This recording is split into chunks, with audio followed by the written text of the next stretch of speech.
SP Shobha ರಾಣಿ ಅವರು ಸಂಚಾರ ನಡೆಸಿದ್ದಾರೆ. ಪ್ರಮುಖವಾಗಿ ಅಲ್ಲಿರುವಂತಹ ಅರೇಂಜ್ಮೆಂಟ್ಸು ಮತ್ತೆ ಸೆಕ್ಯೂರಿಟಿ ಪ್ರೊಸೀಜರ್ ಲ್ಯಾಬ್ಸ್ ಏನಾದರೂ ಆಗ್ತದೆ ಎಲ್ಲವನ್ನ ನೋಡ್ತಾ ಇದ್ದಾರೆ. ಮತಗಟ್ಟೆ 100 ಮೀಟರ್ ವ್ಯಾಪ್ತಿಯಲ್ಲಿದ್ದ ಜನರನ್ನ ದೂರ ಇರುವಂತೆ ಸೂಚನೆಯನ್ನ ಕೂಡ ಎಸ್ಪಿ ಕೊಟ್ಟಿದ್ದಾರೆ. ಯಾಕಂದ್ರೆ ಅದು ರೂಲ್ಸ್, ಅದನ್ನ ಬಫರ್ ಝೋನ್ ಅಂತ ಕನ್ಸಿಡರ್ ಮಾಡ್ತಾರೆ. ಸೊ ಅಲ್ಲಿ ಯಾರು ಕೂಡ ನಿಂತ್ಕೊಂಡು ಪ್ರಭಾವವನ್ನ ಬೀರಬಾರದು ಅನ್ನೋ ನಿಟ್ಟಿನಲ್ಲಿ ಅವರು ಕಾನೂನು ಸುವ್ಯವಸ್ಥೆಯನ್ನ ಕಾಪಾಡ್ಕೊಳ್ತಾ ಇದ್ದಾರೆ.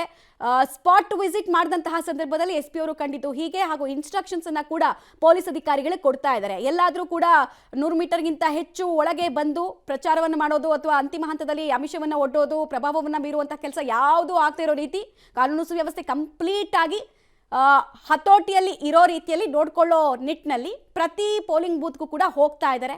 ವಿಸಿಟ್ ಮಾಡಿ ಅಲ್ಲಾಗಿರುವಂತಹ ಅರೇಂಜ್ಮೆಂಟ್ಸು ಮತ್ತು ಎಕ್ಸ್ಟ್ರಾ ಅರೇಂಜ್ಮೆಂಟ್ಸ್ ಏನಾದರೂ ಬೇಕಾ, ಅಧಿಕಾರಿಗಳಿಗೆ ಏನಾದರೂ ಸ್ಟ್ರಿಕ್ಟ್ ಆಗಿ ಇನ್ಸ್ಟ್ರಕ್ಷನ್ಸ್ ಕೊಡಬೇಕಾ ಅನ್ನೋದನ್ನ ಖುದ್ದಾಗಿ ಖಾತ್ರಿ ಪಡಿಸ್ಕೊಳ್ತಾ ಇದ್ದಾರೆ ಸ್ಥಳ ಪರಿಶೀಲನೆ ಮಾಡೋದ್ರ ಮೂಲಕ.